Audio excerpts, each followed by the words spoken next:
Regular meeting number 21 will now come to order. Can you please stand for the playing of the national anthem?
Councilmember Tyson, would you please lead us in the pledge?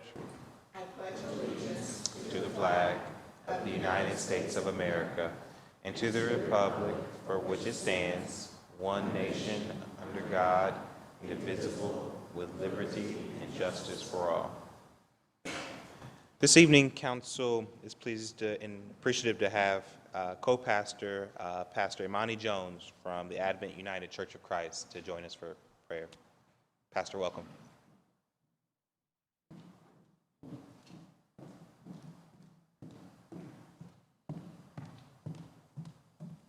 Let us pray.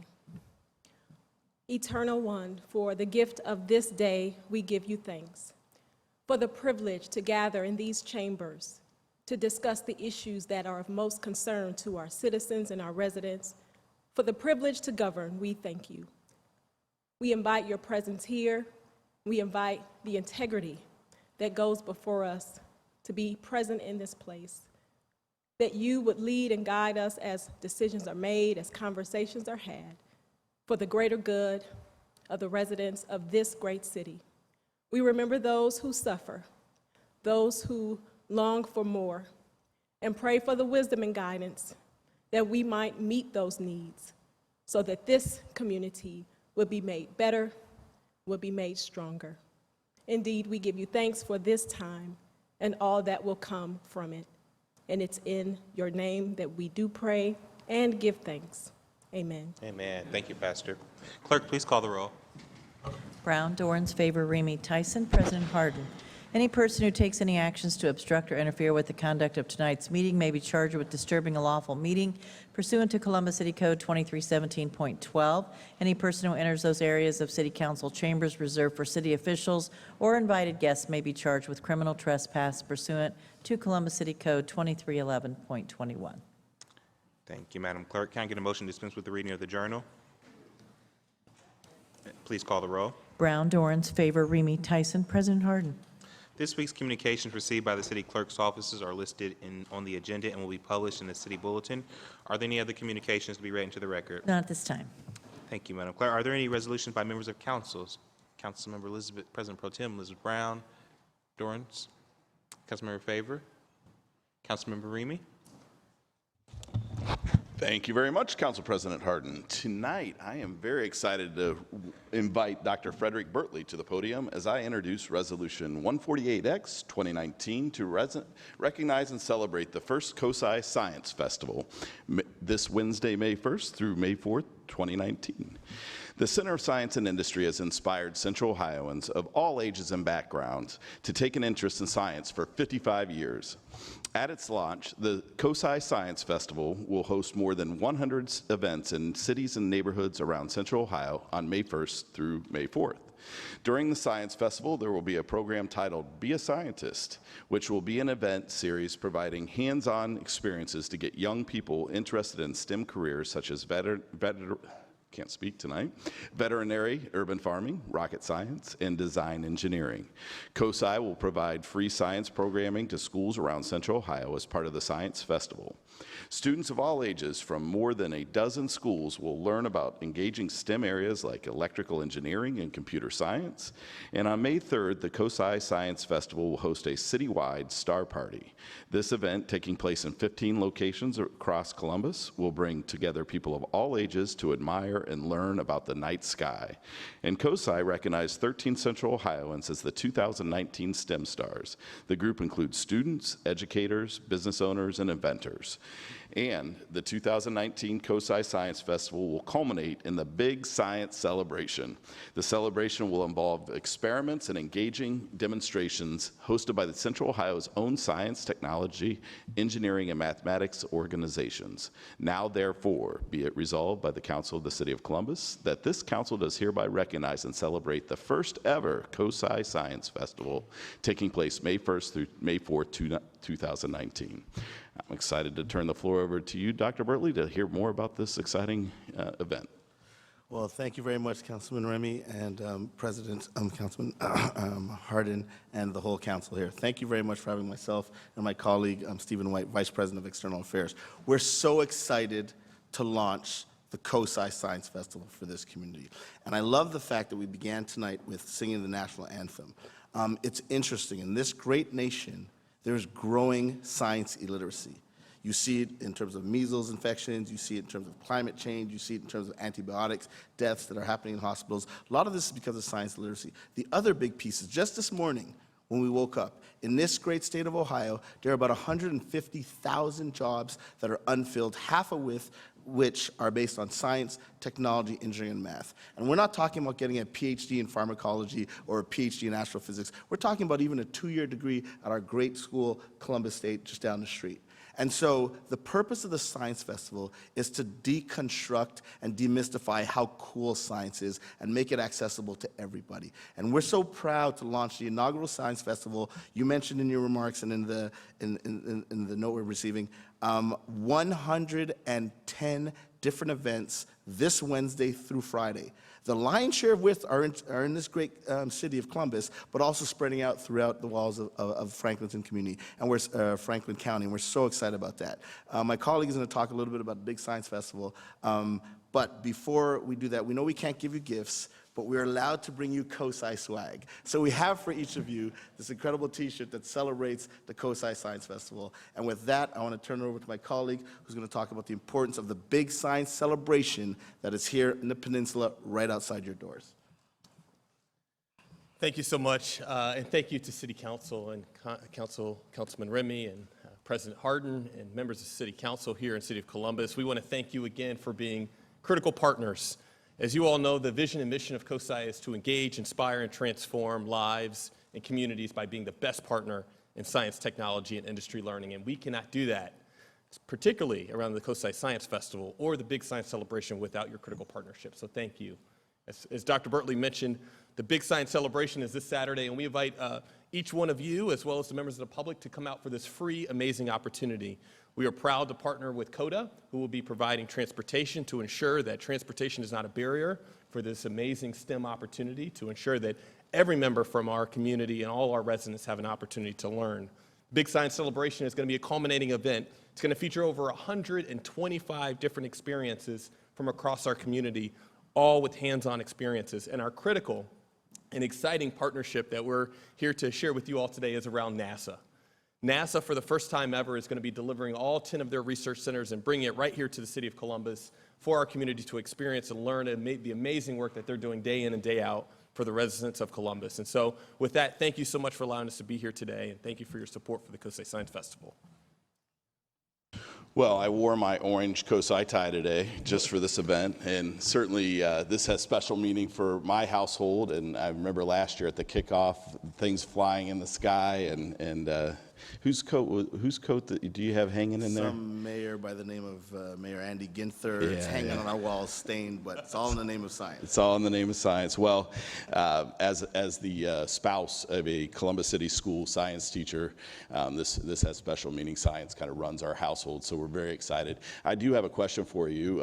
As someone from Philadelphia and their science fair, tell us a little bit about what that's grown to be and what this potentially could be. So yeah, for the community, science fairs started in Europe about 25 years ago. They came to this great country about 12 years ago. I had the pleasure of working in Philadelphia and launching one for about 9 years. Very successful. But the COSI Science Festival is distinguished, is completely differentiated in that we're working with not just this great city here, Columbus, but the mayors from 11 other communities. And those communities are helping us to put this on in very empowering ways. So it's actually different. It is setting the bar for the national trend for science festivals. It's not just COSI doing stuff in communities, but communities are doing stuff in their neighborhoods where they live, where they learn, where they lounge, bringing out the coolness about science and technology.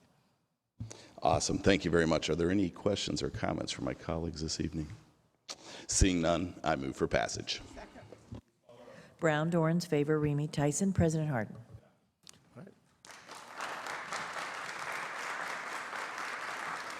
And my last comment is on behalf of the Board of Trustees of COSI, thank you very much for supporting this great effort. We couldn't do it without you. Thank you very much.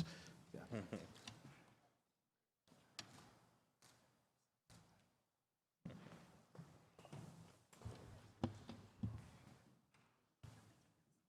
And that's all I have this evening. Thank you, Councilmember. Councilmember Tyson. Thank you. I have one resolution, and I'm going to ask Darrell Cobb and all the volunteers and the staff from Franklin County Children's Services to come towards the podium, please. I have Resolution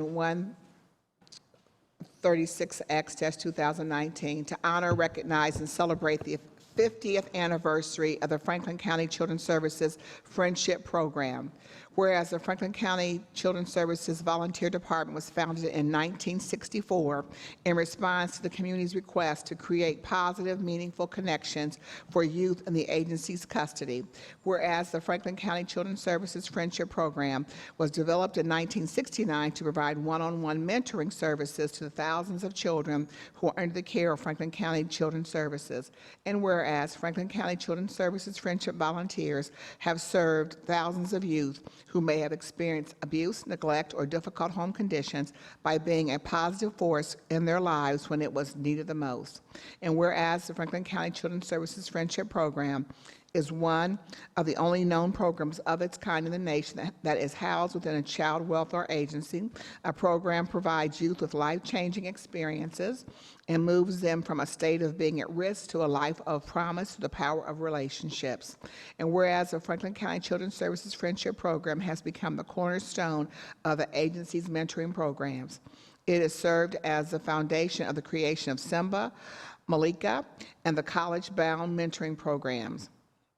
And whereas the Friendship volunteers have helped provide the inspiration and support that is needed to break the cycle of abuse by encouraging adults and former mentees to become mentors themselves. And whereas April 25th of 2019 marks the 50th anniversary of the Franklin County Children's Services Friendship Program, now therefore be it resolved that this council of the City of Columbus recognizes and honors and celebrates the 50th anniversary of the Franklin County Children's Services Friendship Program. I move for adoption. Brown, Dorans, favor, Remy, Tyson, President Harden.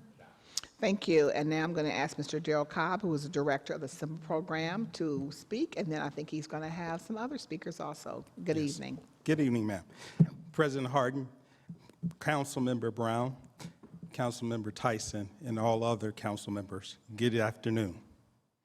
I am Darrell Cobb, director of the SIMBA program, and it gives me great pleasure to bring to you the director of the Volunteer and Child Enrichment Services through Franklin County Children's Services, Mrs. Elizabeth Crabtree. Good afternoon, President Harden, Councilmember Tyson, and all members of City Council. Thank you so much for having us here today. I can't tell you how much this program means to us at this agency. My name is Elizabeth Crabtree, and I serve as the Director of Volunteers at Franklin County Children's Services. 55 years ago, a group of community members got together wanting to create an avenue for community members who did not work in child welfare to become involved in enriching our children. They created the first Volunteer Services Advisory Committee, a committee that exists to this day and still supports the department in this position. Under their role, they advocated for, interviewed, and hired the first person in my position.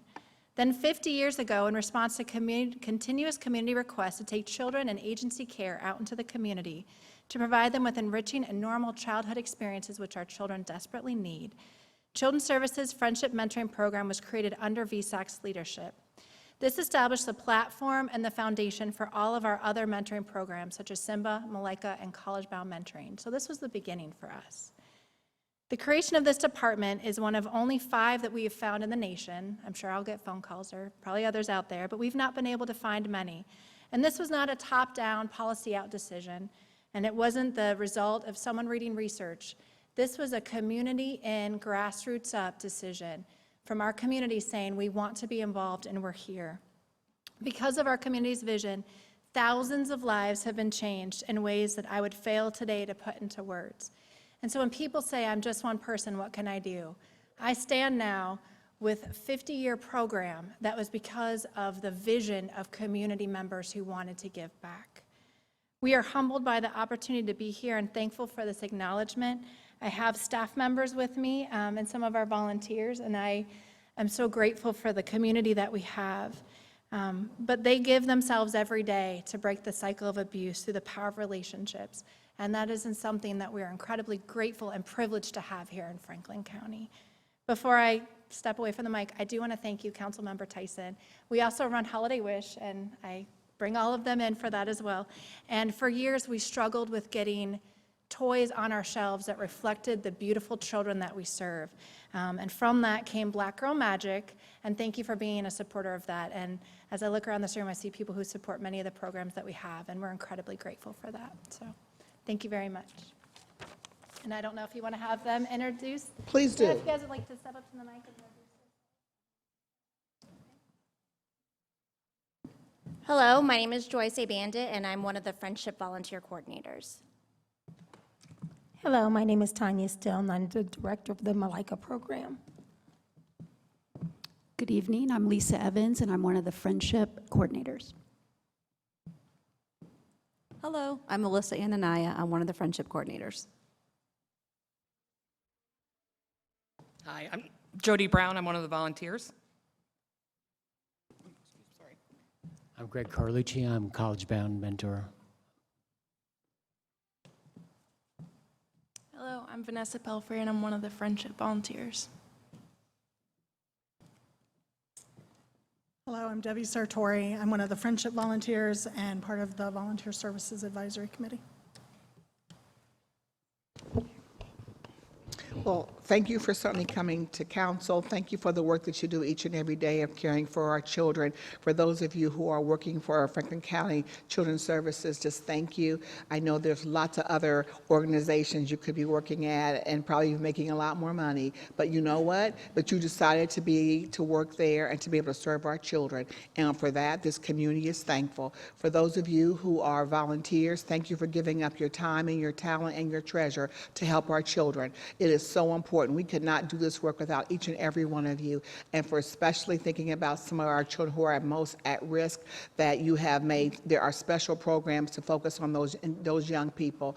I know the Malika program had the opportunity to share their work on the Commission on Black Girls meetings, and so I thank you for sharing that information with us and giving us information as we move forward with this initiative to be able to continue to help making sure that our girls move forward and making sure they're moving forward out of the foster care system to be able to live their best quality of life. So thank you. But again, thank you to each and every one of you for what you've done. And the power of one person can make a difference. And each of you are doing that every single day. Congratulations. I mean, you continue to be blessed as you do your work.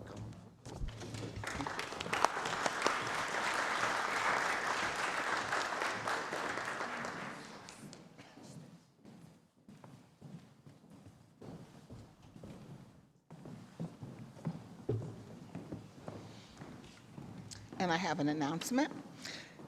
The Columbus and Franklin County Addiction Plan is hosting in recovery events throughout the city this week. The events will connect people with the disease of addiction, especially opioid use disorder, to treatment. These are drop-in events and no appointment is needed. These events will include a meal, transportation, fentanyl test strips, naloxone training, hepatitis A vaccine, substance use assessments, medication-assisted treatment assessments, and other information. All of these services are free of charge, and we strongly encourage anyone looking for help to stop by. Walk-ins will be all week until May the 9th from 12 to 9 p.m. at St. Stephen's Community House, 1500 East 17th Avenue, Central Community House, 1150 East Main Street, OSU African American and African Studies Community Extension Center, 905 Mount Vernon Avenue, and that will be from 12 to noon only this week. The John Maloney Healthcare Center, 1905 Parsons Avenue, Columbus Neighborhood Health Center, Great Southern, 3781 South High Street, Jordan's Crossing, 342 North Hague, and APDS, 1409 Livingston Avenue. And again, they're from noon until 9 p.m. And so if you know of someone who is in need of information regarding the disease of addiction, please stop by and have a meal, and also get some information, have some assessments to try to move forward out of your addiction illness. And thank you so much. Thank you, Councilman Tyson, for that information and for recognizing those Franklin County Children's Services for the work that they do.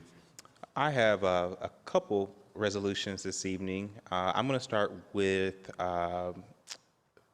Resolution 0149X-2019, and I invite the folks from Roy G. Biv Gallery to come forward to the podium. This resolution is to recognize and honor Roy G. Biv Gallery for emerging artists on its rich history and promising future in Franklinton. Roy G. Biv Gallery was founded in 1989 by Ben Rupp and John Chamberlain, making it the longest continually running nonprofit gallery in the city. Roy G. Biv's new home in Franklinton will enable the gallery to reach larger audiences and provide more space to feature and support Columbus local emerging artists. Congratulations on your new location. Before we pass it, I'll give you a chance to say a few words. Sure. Thank you, President Hardin. Thank you to all of council. Thank you for passing the ticket ordinance as well at the end of last year. And that really, we as a board are very much in support of that as well. So thank you. My name is J.D. Biding. I'm president of the Board of Trustees, and behind me are our staff and board as well. And we are celebrating our 30th anniversary this year. And you may know us as a place that shows thought-provoking and challenging art on the walls of our gallery. Yet more than that, Roy is a place that fosters talent and community. An emerging artist, by our definition, is one that, although already demonstrates great talent and potential, needs a support system and a venue to show their work. That is what makes Roy unique in the arts in Columbus. Because we help emerging artists with professional development, we help them find their creative purpose, we help them get their big break by showing in our space. We also outreach into the community by supporting neighborhood activities and neighborhood arts groups, hosting outside organizations in our space, and collaborating with other arts institutions. And so that's what we bring to the table here. And this week, we opened a new space in Franklinton. May 3rd is our grand opening, 7 o'clock. Hopefully you can all make it, and then go to COSI at night. Sounds like that part of Franklinton is going to be hopping on Friday. It's going to be this new space, 2,000 square foot, double the size of our old space that was in the short north, allowing hundreds of artists and thousands of visitors to come through the space each year. And we wanted this to let you know, and this recognition from council is important, because Roy is free and open for all the time, and that's what makes us special as well. Our doors are always open and always free. And so with that, come to 435 West Rich this week to see it for yourself. Our first show was called Family Reunion, and we welcome all of the Columbus family to enter in. And so thank you very much for this honor today, and we are pleased, hopefully, to see you later this week. Thank you very much. Yep. Again, thank you for the mission and the work of Roy G. Biv Gallery. When we had the conversation about the ticket fee, we made sure that it was a conversation around inclusivity and making sure that we were expanding access and opportunity to the arts for all of our community. And that has been the mission of your gallery since its inception. Absolutely. Are there any Thank questions you. or comments from my colleagues? Seeing none, I move for passage. Please call the roll. Brown, Dorans, favor, Remy, Tyson, President Harden. Adopted. Congratulations.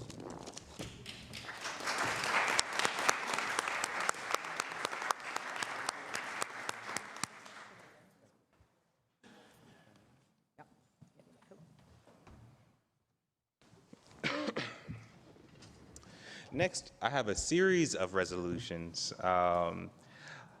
Last November, more than 100 Columbus residents came together at the Purple Owl Transportation Innovation Weekend to generate new policies, programs, and civic tech solutions, all aimed at creating a more equitable and transportation system.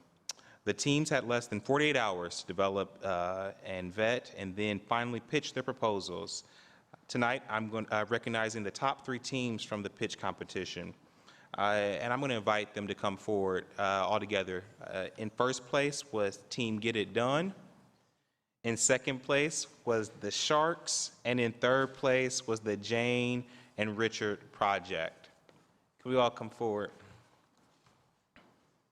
The Purple Owl Transportation Innovation Weekend could not have happened without our great partners, including CODA, Smart Columbus, the YWCA, and the Columbus Partnership. We have, who's here tonight?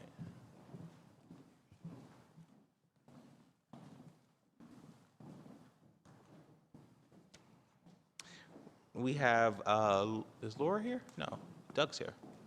We have Doug Arsenault here from CODA. Would you like to say a few words as a partner? Thank you. Good evening, Council. Good evening. Good evening. On behalf of the award-winning #1 transit authority in the country, the Central Ohio Transit Authority, the region's mobility services integrator, we want to thank Council President Hardin for bringing this event to Columbus, and also thank Councilmember Remy for helping to organize the event and staff from all of Council that helped to execute. We want to thank the participants, particularly the 12 CODA staff members who served as mentors, subject matter experts, and participants, and congratulate the 3 winning teams, many of whom are members are behind me, but particularly the CODA representatives Derek Dameron, Andrew Nutzring, and Daryl Glenn for participating. CODA is committed to supporting, guiding, and in some cases, operationalizing the concepts that came forward during the weekend, both those that won as well as those that were explained as part of it. CODA is committed to addressing the mobility challenges of our region, and we're excited to have all of you and all of the folks behind me as champions to truly create a connected, inclusive, and equitable transportation system. Thank you again. Thank you, Doug, and thank you, CODA. Thank you to all the sponsors that helped put on this exciting event. We're going to ask quickly the 3 teams to do a shortened version of your pitch that you did to the group, starting with the Jane and Richard Project. Is that cool? What folks will see is that for us to really move forward in creating an inclusive transportation system, you need everybody at the table, and you'll see that these folks worked really hard to think about inclusive growth. And with that, let's do your 1-minute pitch. Yeah, so the Jane and Richard Project really focused on the disparity between our city planning officials and regional directors against the people who are actually utilizing our multimodal forms of transportation. Our pitch was that we would mandate that all city officials, transportation officials and anyone who was doing city planning in behalf of transportation would take 1 day a week where they did not utilize a car. We wanted to build cultural competency and provide qualitative research and experience to marry against quantitative data so that the solutions that people were dreaming up were actually experienced by them, because oftentimes the people that are creating these solutions are utilizing car prioritized modes. Our hope was that to do that, that would give people more cultural competency and focus less on cars and multimodal forms of transportation.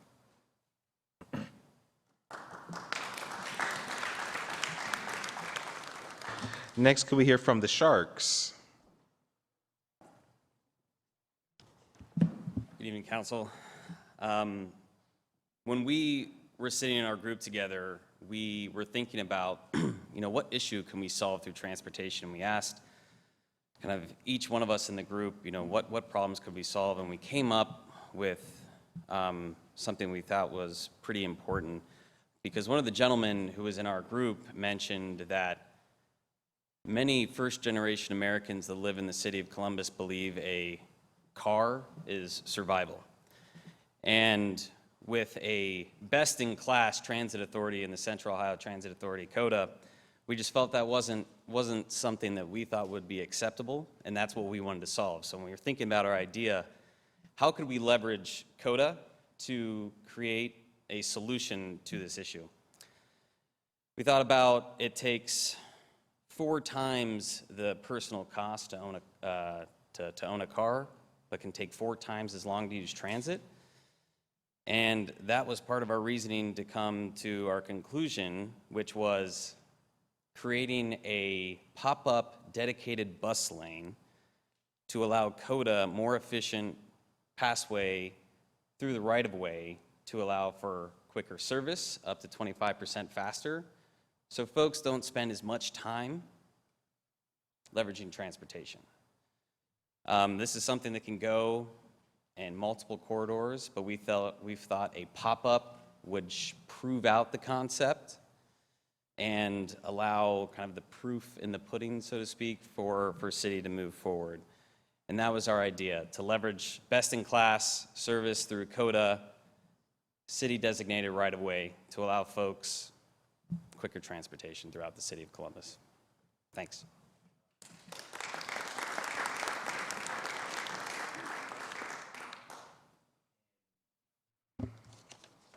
And finally, let's hear from our first place team, Team Get It Done.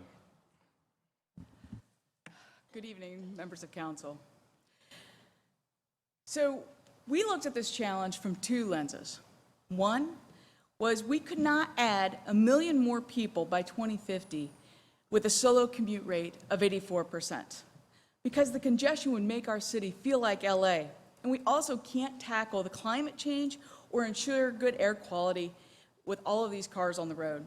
Secondly, we looked at it from the perspective of the top cause of job loss in our community is transportation related. So ladders of opportunity were being broken and employers are losing big money on turnover.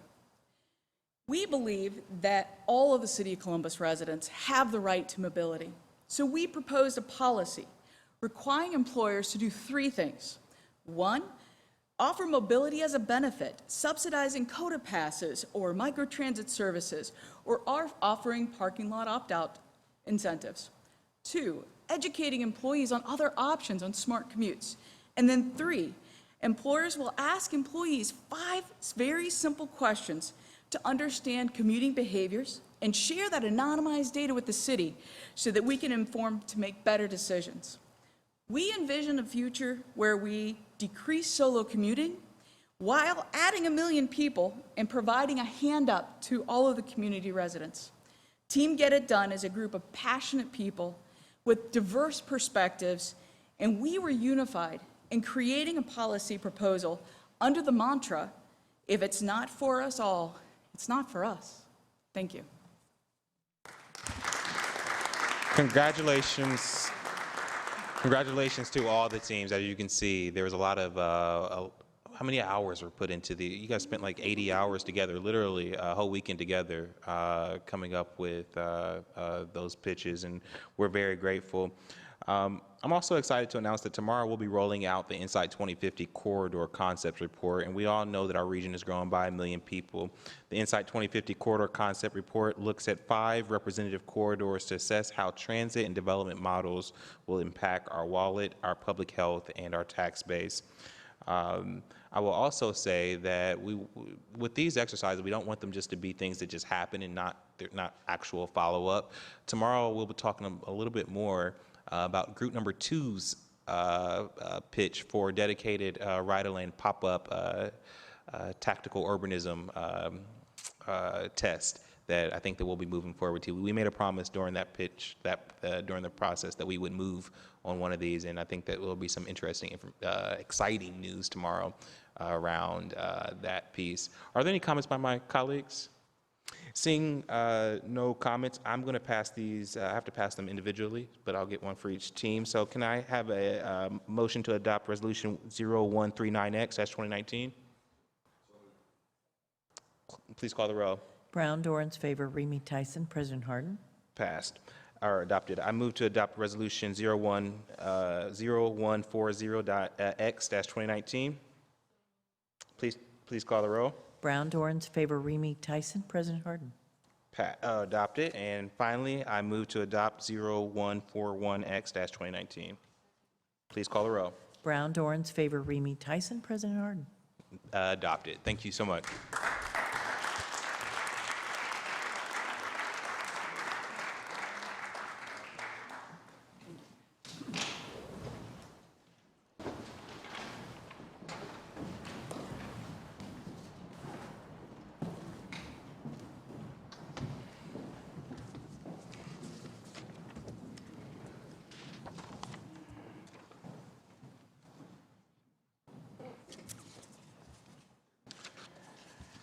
Are there any comments by our elected officials, or members of the administration? Judge, welcome, welcome.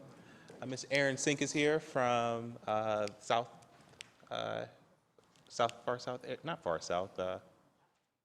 Area Commission. I apologize. Are there any requests by members of council for the removal of ordinance or resolution by the consent portion of the agenda? Seeing none, may we now have a motion to waive reading of the titles of 30-day legislation by the city clerk? Is there a second? Please call the roll. Brown, Dorans, favor, Remy Tyson, President Harden. Thank you. Will the clerk now read into the record ordinance numbers of 30-day legislation on tonight's agenda? Finance Committee, ordinances 1040, 1042, 1096, and 1107-2019. Public Utilities Committee, ordinances 925, 951, 953, 960, 961, 963, 984, and 1077-2019. Neighborhoods Committee, ordinance 1115-2019. Technology Committee, ordinance 995-2019. Public Service and Transportation Committee, ordinances 812, 944, 1011, 1039-2019. Health and Human Services Committee, ordinance 1006-2019. Rules and Reference Committee, ordinance 1079-2019. Zoning Committee, ordinances 1071, 1109, 1116, 1126, 1127, 1128, 1135, and 1162-2019. Thank you, Madam Clerk. We have no speakers on the first reading, so the following ordinance appear on our agenda as consent action. Will the clerk now read those ordinance numbers into the record? Resolutions of Expression 137X, 135, and 145X-2019. Finance Committee, ordinances 949, 966, 974, 985, 989, 999, 1018, 1101, and 1113-2019. Recreation and Parks Committee, ordinance 975-2019. Public Safety Committee, ordinance 1066-2019. Public Utilities Committee, ordinances 866, 878, 1022, and 1111-2019. Neighborhoods Committee, ordinance 1032-2019. Technology Committee, ordinance 988-2019. Public Service and Transportation Committee, ordinances 858, 983, 1024, and 1035-2019. Housing Committee, ordinances 853, 1037, 1050, 1051, 1052, 1059, 1060, and 1061-2019. Criminal Justice and Judiciary Committee, ordinance 1020-2019. Economic Development Committee, Ordinance 1140-2019. Health and Human Services Committee, Ordinances 906, 907, 952, 1031, and 1034-2019. Small and Minority Business Committee, Ordinance 1112-2019. Appointments from the Mayor's Office numbered A0060, 61, 62, 63, 65, 66, 67, 68, 69, 70, 71, and 72-2019. Thank you, Madam Clerk. We have one speaker on the consent portion of the agenda, Mr. Nathaniel Wilkins. Mr. Wilkins, welcome back to council. Mr. Wilkins is speaking for Ordinance 0853 in the Housing Committee.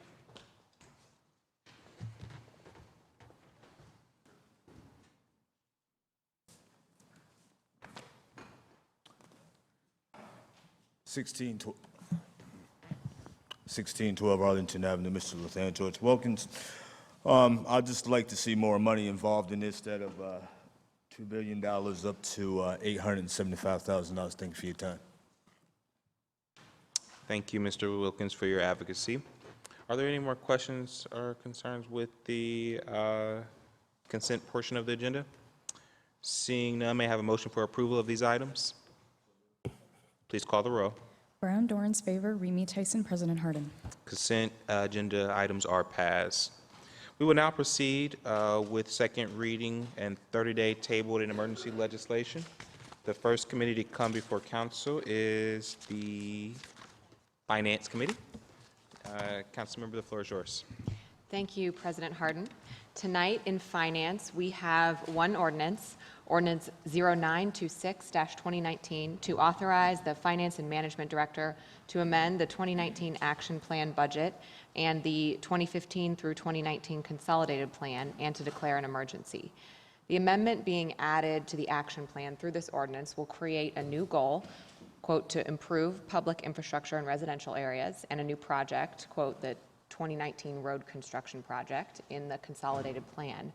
The new project will serve roughly 10,000 residents living in the Linden, Northeast, and Hilltop neighborhoods through $6,039,000 in road resurfacing projects.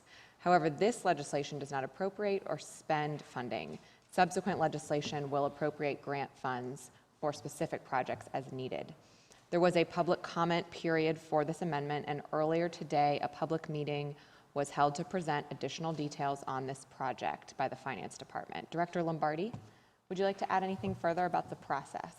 Sure. Thank you, President Pro Tem Brown, President Harden, other members of council.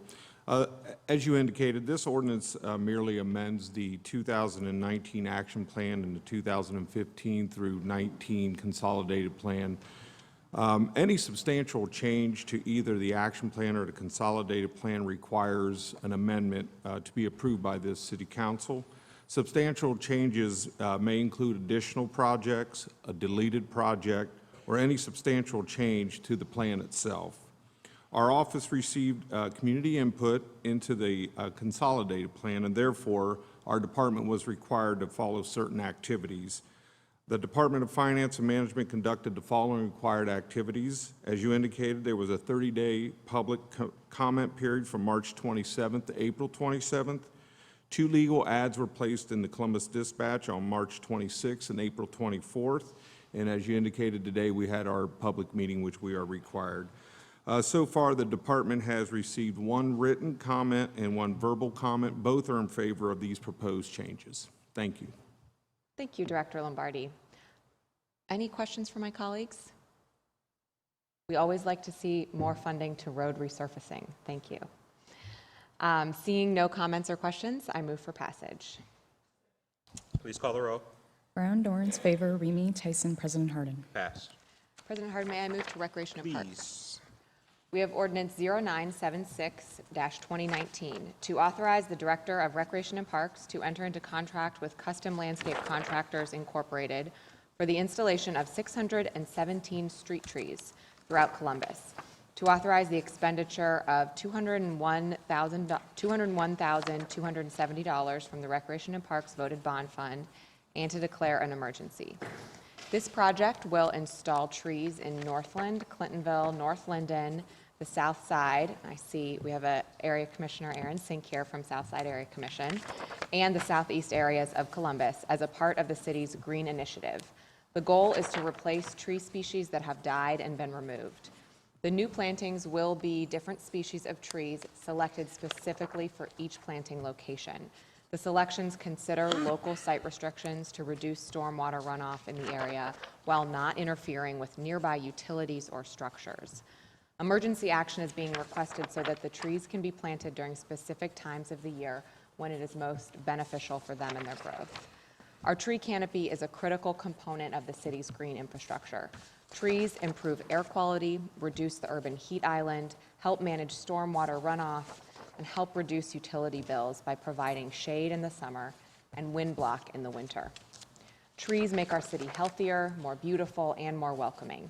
But unfortunately, every neighborhood does not enjoy the same amount of canopy. Through programs like this one, led by the Recreation and Parks Department, we will continue planting trees and improving our canopy throughout the city, especially in the neighborhoods who need it most. Any questions or comments from colleagues? Seeing none, I move for passage. Please call the row. Brown, Dorans, favor, Remy Tyson, President Harden. Passed. That's all I have in my committees. Thank you, Chair Brown.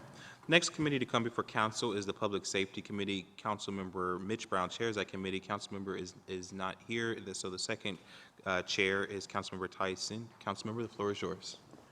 Thank you, President Harden. I have ordinance 1033-2019 to authorize the transfer of funds from the Division of Police General Fund budget to authorize the Finance and Management Director to associate all general budget reservations resulting from the ordinance with GALS RT2 LLC for the purchase of uniforms and accessories for the Division of Police from existing universal term contracts, and to authorize expenditure of $1,558,960 from the general fund and to declare an emergency. The Division of Police needs to procure uniforms, footwear, leather goods, uniform accessories, and body armor for the police officers, cadets, and some civilian employees. If there are no questions or comments, I move for passage. Please call the row. Brown, Dorans, favor, Remy Tyson, President Harden. Passed. Thank you. The next ordinance is ordinance number 1090-2019 to authorize an appropriation of $1,056,427 from the unappropriated balance of the Law Enforcement Contraband Seizure Fund to the Division of Police to fund travel and training needs and purchase equipment, supplies, and services, and to declare an emergency. This ordinance is to make sure that these funds were received from seized and forfeited property and are used solely for law enforcement purposes as specified in ordinance 1950-85. These funds are used to purchase various services, supplies, and equipment. If there are no questions or comments, I move for approval. Please call the row. Brown, Dorans, favor, Remy Tyson, President Harden. Passed. Thank you. The next ordinance, 1152-2019. I'm going to ask Deputy Director Don Tyler Lee to come to the podium, please. And this ordinance is to authorize the Director of the Department of Public Safety to enter into contract with the Saunders Company, LLC, to provide community outreach and engagement activities related to the search for the new City of Columbus Chief of Police, to authorize a transfer of $49,900 from the Department of Finance and Management to the Department of Public Safety within the general fund, and to authorize the expenditure of $49,900 from the general fund and to declare an emergency. Deputy Director Tyler Lee, the floor is yours. Thank you. President Harden, Councilmember Tyson, members of council, as you consider tonight's legislation, thank you for this opportunity to provide you and the community with a brief update on our search for our next police chief. Since Mayor Ginther announced in January that we were conducting a national search for our next chief, we have been working diligently to lay the foundation for a well-thought-out, comprehensive, and transparent process. Earlier this month, we named a 7-member advisory committee who is charged with selecting the community engagement firm and the search firm, interviewing candidates, recommending finalists for the mayor's consideration, and continuing to support the chief once hired to help ensure his or her success. Our advisory committee members have deep roots in our city, and I am excited about the diverse perspectives, experiences, and backgrounds this talented group of community leaders brings to the search process. Because this is the first time as a city we can search for a new chief outside of the Division of Police, community engagement will be a cornerstone of our process. We want to hear from the community about what they would like to see in our next chief. The advisory committee has selected the Saunders Company to lead the community engagement component of this search. The Saunders Company is a well-respected local firm with a proven track record of success who is partnering with several other Columbus-based firms.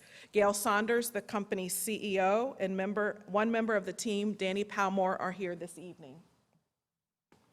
They bring expertise in strategy, media relations, community outreach and engagement, market research, social media, and event management. We are excited about the ways the team has proposed to engage a variety of stakeholders in a variety of ways. They will engage students and seniors and everyone in between. Methods of engagement will be old school, like a telephone number people can leave their thoughts on, yes, an actual landline, and new school, like digital surveys and social media. Community engagement will occur in May and June, and the community feedback we gather from stakeholders during this engagement process will help inform the type of candidates we recruit. Our recruitment efforts will be led by a search firm, and this month we also released a request for proposal seeking a firm with expertise in recruiting candidates for chiefs of police. Proposals are due on May 16th, and after a comprehensive review and selection process, we anticipate the firm will be on board in early July. Any firm interested in receiving a copy of the RFP can access it through the City of Columbus Bonfire portal or by calling the purchasing office. The search firm will accept all eligible internal and external applicants, and candidate recruitment and interviews will occur in earnest throughout the summer and fall. Once final candidates have been selected, we will host a second round of community engagement where the community and other key stakeholders will have the opportunity to meet and give feedback on final candidates before the advisory committee makes their recommendations to the mayor. It is our intent to have our next police chief selected by the end of 2019 or in early 2020. But as we've said before, this process will not be driven by the calendar. It will be driven by the time it takes to find the best candidate for our community. There's an African proverb that says, if you want to go fast, go alone. If you want to go far, go together. And for this process, we're going together. Many city departments are supporting this search, and I would like to publicly thank my colleagues in civil service, finance, public safety, human resources, neighborhoods, and of course, City Council for their work. I'd like to also acknowledge, even in his absence, Councilmember Brown, who serves as an ex officio member of the advisory committee. Finally, we have created a website which is live now, and we invite people to visit it periodically for updates about the search process. You can go to www.columbus.gov/police-chief-search. As the various ways for community engagement become finalized, we will be sharing them broadly and invite everyone interested to participate. Thank you again for your consideration of tonight's legislation, and I'm happy to answer any questions you might have. Thank you, Deputy Director. I know we met earlier today and discussed this legislation. I don't have any other questions. I know that the time frame, though, initially for the community engagement is now through the end of June. Is that correct? Yes, we'll launch in May, and it will continue throughout June. And we'll have updates on the website and through a variety of other means to make sure people know how they can participate in that engagement process. Thank you. I think this is an important part of the process, and that the community will be able to provide information as to what they view as important in terms of our next police chief. And I know that this is an internal and an external communication process and an engagement process. So thank you for your leadership. Thank you, Councilmember. Are there any questions? Seeing none, I move for passage. Brown, Dorans, favor, Remy, Tyson, President Harden. Thank you. Thank you. I now want to move to Health and Human Services. Thank you. I have ordinance 844-2019 to authorize the Director of Finance and Management to establish a purchase order with Sanofi Pasteur for the purchase of Fluzone influenza virus vaccines for the Columbus Public Health, to waive the competitive bidding provisions of the Columbus City Code, and to authorize expenditure of $66,682.68 from the Health Special Revenue Fund to pay the cost thereof and to declare an emergency. To ensure of having the vaccines that are needed for the upcoming flu season. And I just saw on the news yesterday, the flu season is now, they're thinking about it being 12 months out of the year. But flu season, we want to do pre-booking through the manufacturer is the most reliable method of ordering these vaccines. Pre-booking also guarantees on-time delivery in the 340B program pricing. Therefore, competitive bidding is being waived in order to secure our reservation to purchase the vaccine. Due to the potential health and safety of the upcoming flu season, in order to have the availability, we are asking this be done by emergency also. If there are no questions or comments, I move for passage. Brown, Dorans, favor, Remy Tyson, President Harden. Thank you. The next ordinance is 1017-2019. It's to authorize an appropriation to Columbus Public Health within the Neighborhood Initiatives Fund subfund in support of the Department Child Car Seat Program and to declare an emergency. And I'm going to ask President Pro Tem Elizabeth Brown to share information regarding the Child Car Seat Program. Thank you so much, Councilmember Tyson. Thank you for sponsoring this legislation. And I also want to, I know that former Councilmember Michael Stinziano was a big proponent of this as well and partnered with you on this effort. I want to thank Columbus Public Health for their work providing car seats to families in Columbus. It's not always easy for a family to afford one, and this program helps meet a critical need that keeps children in our community safe. But just getting a car seat isn't the end of the story. Once you have one, it's also important to know how to install it properly. Much easier said than done. As a parent with 2 car seats in my car right now, I know installation is complicated, and I know that I'm constantly trying to check to make sure that it's secure in the case that the worst happens. If you get in an accident, we don't want to have forgotten to check the car seat. And that is why 4 and 5 car seats are installed incorrectly. Columbus Public Health also hosts events to check for free to see if your car seat is installed properly. They hosted one last Friday, and I look forward to additional events in the future. My littlest one, Russell, also did a little announcement on CTV. He didn't talk much in it, he's only 12 months. But he did promote this program and the events that Columbus Public Health puts on because it's just critical, and it's fantastic that our health department continues to make this a focus. Car seats save lives, and I want to again thank Councilmember Tyson for sponsoring this legislation. Thank you. And car seats are provided to qualified residents based on income at reduced prices, with convertible car seats provided at a cost of $30 and a booster seats provided at a cost of $10. And to get a car seat, families must participate, as President Pro Tem just mentioned, a car safety seat. So if you're interested in getting a car seat, please contact Columbus Public Health. And if there are no more questions or comments, I move for passage. Brown, Dorans, favor, Remy Tyson, President Harden. Thank you. I'm going to move to rules and reference, and it's ordinance number 994-2019 is to authorize the Director of the Department of Building and Zoning Services to extend the contract with Columbus City Schools for the implementation of education and career-based training programs and to declare an emergency. Director Messer, do you want to share some comments in regards to this legislation? Thank you, Councilmember Tyson, President Harden, other members of council. Building and Zoning was excited last year to put this contract into place to support Columbus City Schools and their construction trades education program. The contract was for $175,000. It allowed for the purchase of tools, equipment, transportation, and other expenses connected with the program that's designed to encourage and educate students interested in the construction trades industry. Much of the funds were focused on introducing middle school students to the construction and trades industry to capture them at a younger age.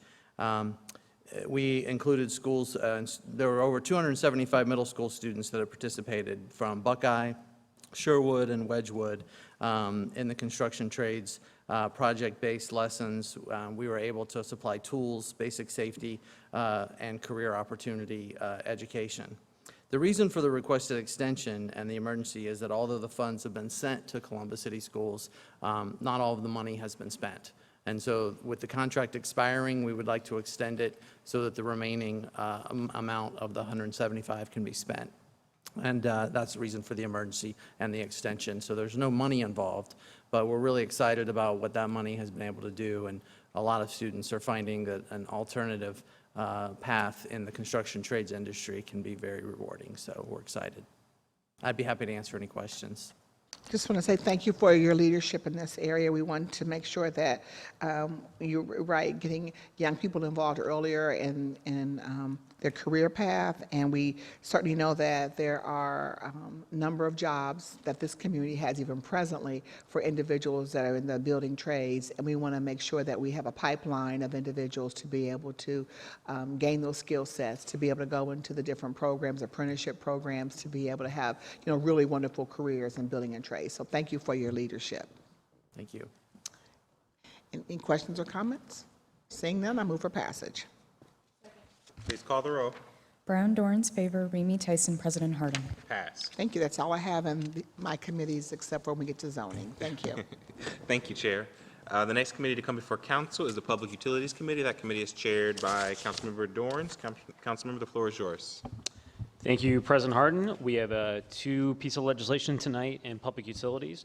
The first is ordinance number 727-2019 to authorize the Director of Public Utilities to enter into a construction contract with the Elite Excavating Co. of Ohio, Inc.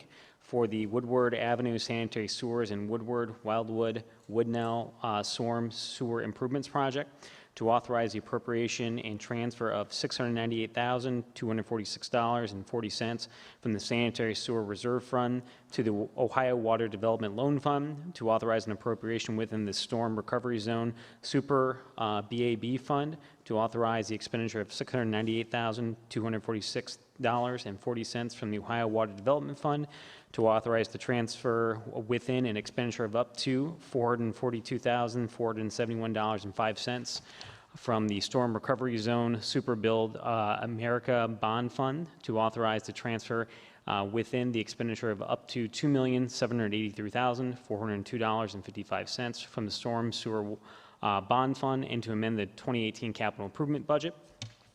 The city has performed inspections on the storm sewers along Woodward Avenue on the east side of town and found evidence of sanitary discharge from failing residential septic tanks. This area of the city was developed prior to the installation of the City of Columbus sanitary sewers. Placement of new sanitary sewers will eliminate the risk of sanitary sewer flow in nearby storm sewers. These storm sewers have been identified as being in poor condition through the inspections and investigations of our street and yard flooding complaints. Replacement of these sewers will reduce that flooding and the risk of sanitary sewer backups into basements or residential properties. Are there any questions or comments from my colleagues? Seeing none, I move for passage. Brown, Dorans, favor, Remy Tyson, President Harden. Second piece of legislation tonight is ordinance number 946-2019 to authorize the Director of Public Utilities to execute a construction contract with Travco Construction, Inc. for the 2019 mainline valve replacements project, to authorize the transfer and expenditure up to $1,819,536 within the Water General Obligation Bond Fund to provide for the payment of prevailing wage services to the Department of Public Service, Design and Construction Division for the Division of Water, and to authorize an amendment to the 2018 capital improvements budget. This project is needed to replace broken valves in our distribution system. These valves are typically found broken in the closed position. These replacement valves will improve fire flows and water quality throughout the system by eliminating these artificial dead ends. And the valves will also allow for speedier emergency responses and minimize the size of shutoffs needed for systems maintenance. Do any of my colleagues have any questions or comments? Seeing none, I move for passage. Brown, Dorans, favor, Remy Tyson, President Harden. Thank you, President Harden. That's all we have in public utilities this evening. Thank you, Chair Dorns. The next committee to come before council is the Public Service and Transportation Committee. That committee is chaired by Councilmember Favor. Councilmember, the floor is yours. Thank you, President Harden. Tonight in the Public Service and Transportation Committee, we have ordinance number 1166-2019 to authorize the Director of Public Service to enter into contract with Strasser Paving Company for the resurfacing 2019 Project 1 project, to authorize the appropriation and expenditure of up to $6,039,000 from the Community Development Act Fund for the project, and to declare an emergency. This contract resurfaces 36 city streets and constructs 236 ADA curb ramps along those streets. The work includes milling the existing pavement, overlaying with new asphalt concrete, minor curb replacement, replacing curb and sidewalk associated with installing ADA wheelchair ramps, and full depth pavement replacement where warranted. The projects have been identified from a larger resurfacing effort and will be used to resurface streets in Columbus's opportunity areas. Are there any questions or comments from my colleagues? Seeing none, I move for passage. Brown, Dorans, favor, Remy Tyson, President Harden. Thank you. May I move on to the Criminal Justice? Thank you. Tonight in the Criminal Justice and Judiciary Committee, we have ordinance number 1124-2019 to authorize an appropriation of $155,000 within the Public Safety Initiative Subfund to the Franklin County Municipal Court for the purpose of funding positions related to probation services in the Domestic Violence Unit, and to declare an emergency. The purpose of this ordinance will allow the Franklin County Municipal Court to continue with its commitment to become an evidence-based organization that follows the risk, needs, and responsivity principle. The R&R principle tells the court who to target, what to target, and to appropriately match offenders to programming as to avoid a one-size-fits-all approach. The Department of Probation Services began a thorough review of the research and practices and began preparing for this paradigm shift. Part of the transition preparations included having the Domestic Violence Unit conduct a thorough review of evidence-based practices. The DOPS remains committed and enthused about potential impact of its evidence-based approaches to the supervision of DV offenders. Research has demonstrated that evidence-based treatment approach can yield a sizable impact on recidivism. However, this paradigm shift has been presented additional demands and challenges for that unit. In order to provide the most effective supervision for this population and to engage in risk reduction activities in a timely manner, it was necessary to reduce the time that each officer spends on the assessment function each week. In late 2017, Council passed Ordinance 2700-2017, which appropriated funds for additional personnel in the DVU unit that would allow for the appropriate level of supervision for the highest risk offenders. This ordinance will allow for the retention of those personnel so that DOPS may continue to conduct its evidence-based risk reduction efforts. We have Judge Ted Barrows in the courtroom. I'd like to provide some additional feedback. Thank you very much, Council Chair Favor. Council President Harden, members of Council, I'm here principally to thank you for once again supporting our probation department as you did last year. I will tell you that we have put in, we will be submitting for next year an expansion to our budget request so that we won't have to come back and ask you for this funding. The three biggest things that we deal with, I think, in the municipal court are the opiate epidemic, drunk driving charges, and domestic violence charges. And of those things, opiate is a significant and expensive problem in the community. Domestic violence is deep-seated, it's generational, and addressing it really has impact on the lives of people involved. And as Councilmember Favor said, the matter here is that once a person is placed on probation, if they can be assessed quickly and begin their treatment and counseling quickly, they have a greater chance of succeeding with them. And before this happened, there was often a 2-month wait between the time that I placed a person on probation and the assessment was completed so that appropriate counseling could be begun. So this is a matter of jumping on the program while it's hot. When somebody comes right out of court, we get them screened right away on the DNR, and then we can put them right into the appropriate counseling. So We appreciate the continuing support of City Council for our efforts. If anybody has any questions, I'm happy to respond. Thank you, Judge Barrows. Thank you, Councilmember Faber. Are there any additional questions or comments? Seeing none, I move for passage. Brown, Dorans, favor, Remy Tyson, President Harden. Thank you. That's all I have. Thank you, Chair Favor. The next committee to come before council is the Administration Committee. That committee is chaired by Councilmember Remy. Councilmember, the floor is yours. Thank you very much, President Harden. Tonight, I have ordinance number 848, 2019, to authorize the city auditor to enter into contracts with Ceridian HCM, Dayforce, Presagia, HSO North America, Navigator Knowledge Services, and/or such additional consultant vendors as may be necessary for a modern payroll and personnel system to provide funding for the implementation, support, hosting, and maintenance of Dayforce payroll and personnel system, to authorize the expenditure of up to $3 million from the auditor's bond fund for a total expenditure of $3 million, and to declare an emergency. The City of Columbus payroll and personnel system was originally implemented in the 80s and has been subsequently updated and programmed by the Department of Technology. The existing legacy system has been able to be updated and expanded internally to be reprogrammed for Y2K changes, changes in bargaining unit agreements, and overcome some initial design limitations for space.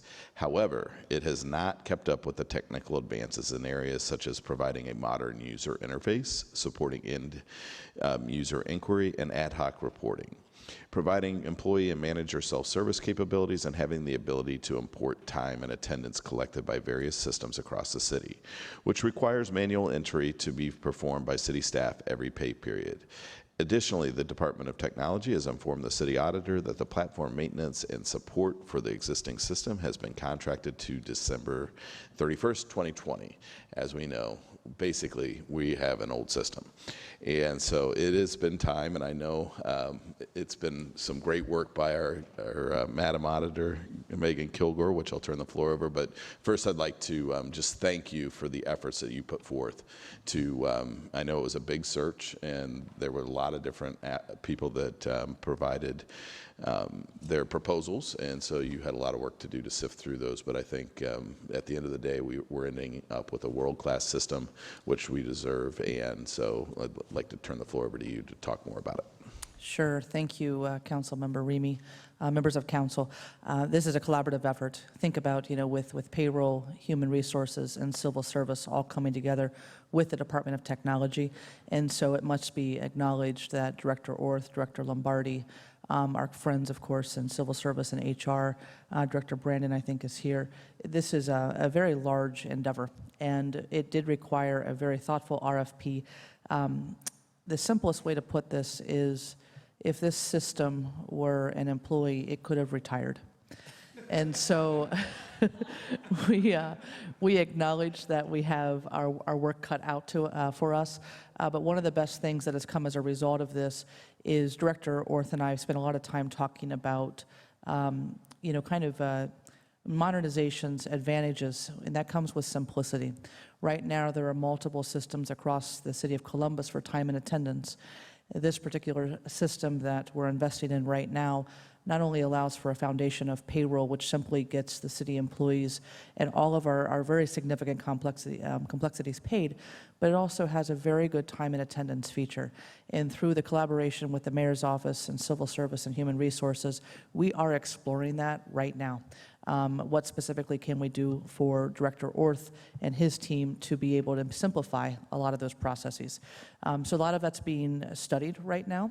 The cost advantages of that dual implementations, instead of dual implementations, a singular implementation, and it's going really well. So thank you to especially my colleagues there within the mayor's administration, because it does take a village to get something this large accomplished. So thank you. Thank you once again to everyone that was involved, and I would like to ask if any of my colleagues have any questions or comments. Seeing none, I move for passage. Second. Please call the row. Brown, Dorans, favor, Remy Tyson, President Harden. Passed. And that's all I had this evening in administration. Thank you, Chair Remy. Seeing no further business to come before council, may I get a motion to adjourn? Second, please call the row. Yes. Brown, Dorans, favor, Remy Tyson, President Harden. Meeting is adjourned. We'll go straight into non-agenda speakers. Regular meeting number 22 will now come to order. Clerk, please call the roll. Brown, Dorans, favor, Remy Tyson, President Harden. Can I get a motion to dispense with the reading of the journal? Please call the roll. Brown, Dorans, favor, Remy Tyson, President Harden. We will now go to the zoning committee. Councilmember Tyson chairs that committee. All members served on the committee. Councilmember, the floor is yours. Thank you, President Harden. Before beginning the zoning agenda, I'll briefly explain the rules of council as pertaining to speaking before council on zonings and variances. We permit 3 speakers on each side, 3 proponents and 3 opponents, and we ask that they limit their remarks to 3 minutes on each side. And we provide an opportunity for rebuttal from the applicant. On the advice of the City Attorney's Office, we ask that anyone here this evening who wishes to speak either for or against any council variance, including staff, please stand and raise your right hand and be sworn in. I wish to tell the truth and nothing but the truth. Please answer, I will. Thank you. The first ordinance is 1014-2019 to rezone 8500 North High Street, being 1.11 acres located at the northeast corner of North High and Lazelle Road from CPD, Commercial Plan Development District, to CPD, Commercial Plan Development District. The applicant is Richard M. Turner. The proposed use is a fuel station and convenience store. The City Department's recommendation is approval, and the Far North Columbus Communities Coalition recommendation is approval, 10-0. If there are no questions or comments, I first move to waive second reading. Please call the roll. Brown, Dorans, favor, Remy Tyson, President Harden. Waived. Thank you, and now I move for passage. Please call the roll. Brown, Dorans, favor, Remy Tyson, President Harden. Passed. Thank you. The next ordinance is 1015-2019 to rezone 1300 Briggs Center Drive, being 5.82 acres located at the terminus of Briggs Central Drive from LM Limited Manufacturing District to LM Limited Manufacturing District. The applicant is 3C Body Shop, in care of attorney Jackson B. Reynolds III. The proposed use is an auto body repair facility. The City Department's recommendation is approval, and the Southwest Area Commission's recommendation is approval, 8-0. If there are no questions or comments from my colleagues, I first move to waive second reading. Please call the roll. Brown, Dorans, favor, Remy Tyson, President Harden. Waived. Thank you, and now I move for passage. Please call the roll. Brown, Dorans, favor, Remy Tyson, President Harden. Passed. Thank you. The next ordinance is 1025-2019 to rezone 3341 East Livingston Avenue, being 2.5 acres located on the south side of East Livingston Avenue, 192 feet east of Barnett Road, from C2 Commercial District to AR2 Apartment Residential District. The applicant is National Church Residences, care of Matthew Berlin. The proposed use is a multi-unit residential development. The City Department's recommendation is approval. The Mid-East Area Community Collaborative recommendation is approval. If there are no questions or comments, I move to waive second reading. Please call the roll. Brown, Dorans, favor, Remy Tyson, President Harden. Waived. Thank you, and now I move for passage. Please call the roll. Brown, Dorans, favor, Remy Tyson, President Harden. Passed. Thank you. The next ordinance is 1026-2019 to grant a variance from the provisions of sections 3309.14 height districts, 3312.49C minimum number of parking spaces required, 3333.18 building lines, and 3333.23D minimum side yard permitted of the Columbus City Codes for the property located at 3341 East Livingston Avenue, to permit a multi-unit residential development with reduced development standards in the AR2 residential district, Apartment Residential District, I'm sorry. The applicant is National Church Residence, care of Matthew Berlin. The proposed use is a multi-unit residential development. The City Department's recommendation is approval, and the Mid-East Area Commission Collaborative's recommendation is also approval. Again, if there are no questions or comments, I move to waive second reading. Please call the roll. Brown, Dorans, favor, Remy Tyson, President Harden. Waived. Thank you, and now I move for passage. Please call the row. Brown, Dorans, favor, Remy Tyson, President Harden. Passed. Thank you. The next ordinance is 1038-2019 to rezone 2445 Billingsley Road, being 9.88 acres located on the south side of Billingsley Road, 2,780 feet east of Sawmill Road from the CPD Commercial Plan Development District to CPD Commercial Plan Development District. The applicant is 1948 Holdings LLC, care of attorney Jeffrey L. Brown. The proposed use is an expanded vehicle display area for an existing automobile dealership. The City Department's recommendation is approval, and the Far Northwest Coalition's recommendation is approval 4-0. If there are no questions or comments, I first move to waive second reading. Please call the row. Brown, Dorans, favor, Remy Tyson, President Harden. Waive.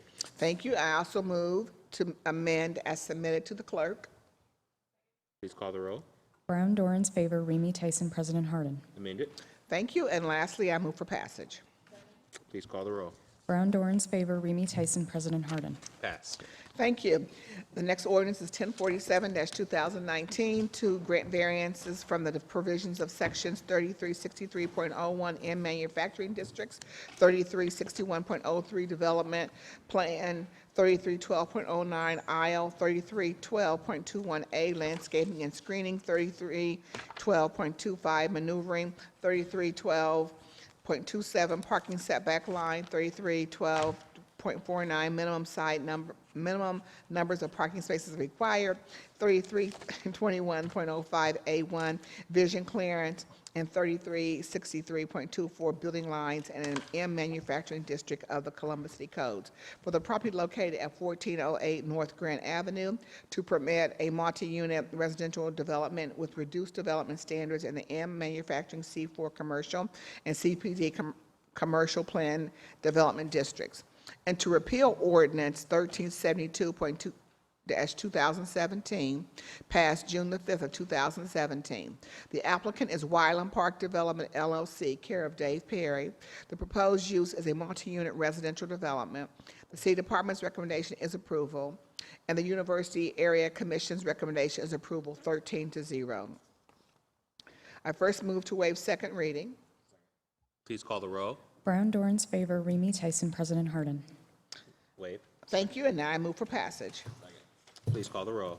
Brown, Dorans, favor, Remy Tyson, President Harden. Passed. Thank you. The next ordinance is 1048-2019 to grant a variance from the provisions of sections 3367.01 M2 Manufacturing District of the Columbus City Codes for the property located at 3700 Corporate Drive to permit a educational facility in the M2 Manufacturing District. The applicant is CCC Training LTD, care of Kevin Green. Proposed use is an educational facility. The City Department's recommendation is approval, and the Northland Community Council's recommendation is approval, 15-0.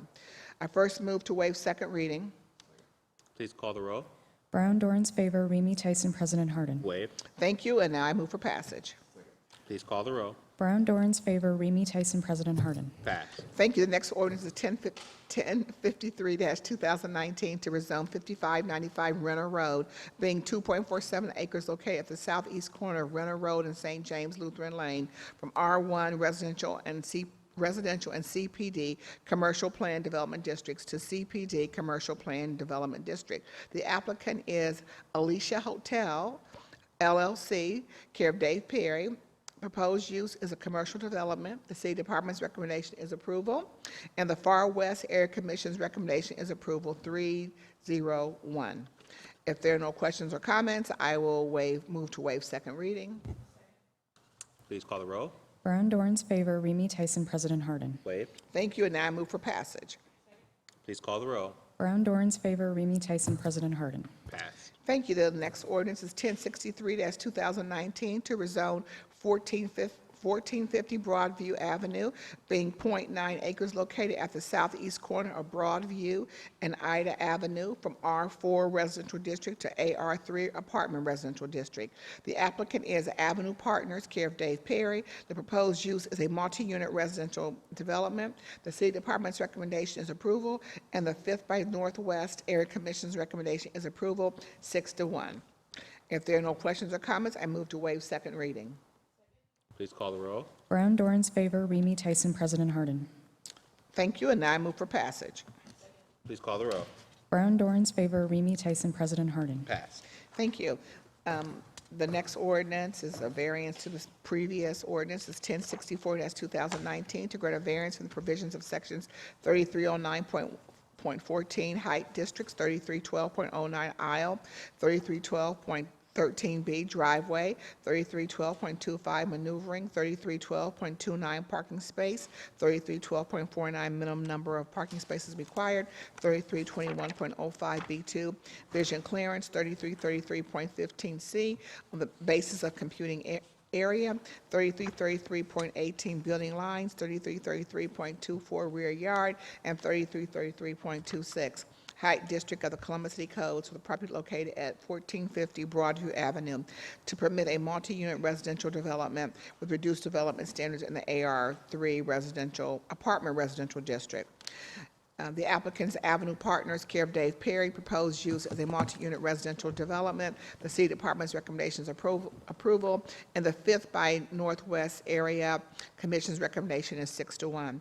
If there are no questions or comments, I move to waive second reading. Please call the roll. Brown, Dorans, favor, Remy Tyson, President Harden. Waived. Thank you, and now I move for passage. Please call the roll.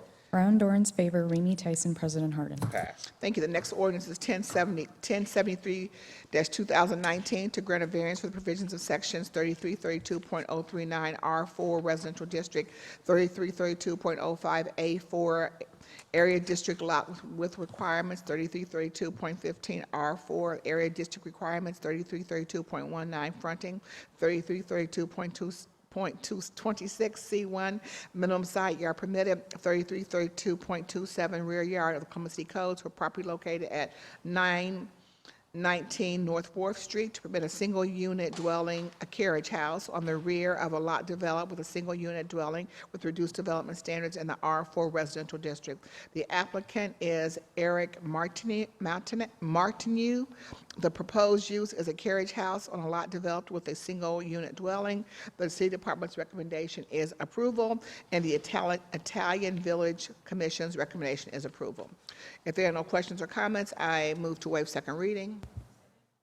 Please call the roll. Brown, Dorans, favor, Remy Tyson, President Harden. Waived. Thank you, and now I move for passage.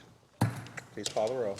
Brown, Dorans, favor, Remy Tyson, President Harden. Passed. Thank you. And the final ordinance in zoning this evening is 1074-2019 to grant a variance from the provisions of sections 3356.03 C4 permitted uses, 3312.49 minimum number of parking spaces required, 3389.032 animal kennel or animal shelter of the Columbus City Codes with property located at 5495 North Hamilton Road to permit a pet boarding with outside runs, reduced parking, and no special permit in the LC4 Limited Commercial District, and to repeal ordinance 2184 of 2012, passed October the 22nd of 2012.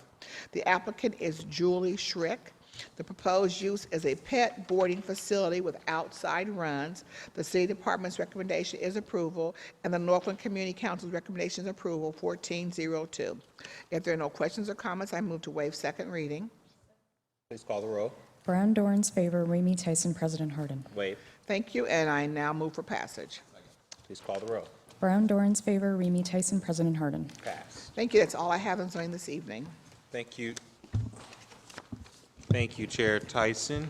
Seeing no further business come for the zoning committee, may I get a motion for adjournment? Is there a second? Please call the roll. Brown, Dorans, favor, Remy Tyson, President Harden. We are adjourned.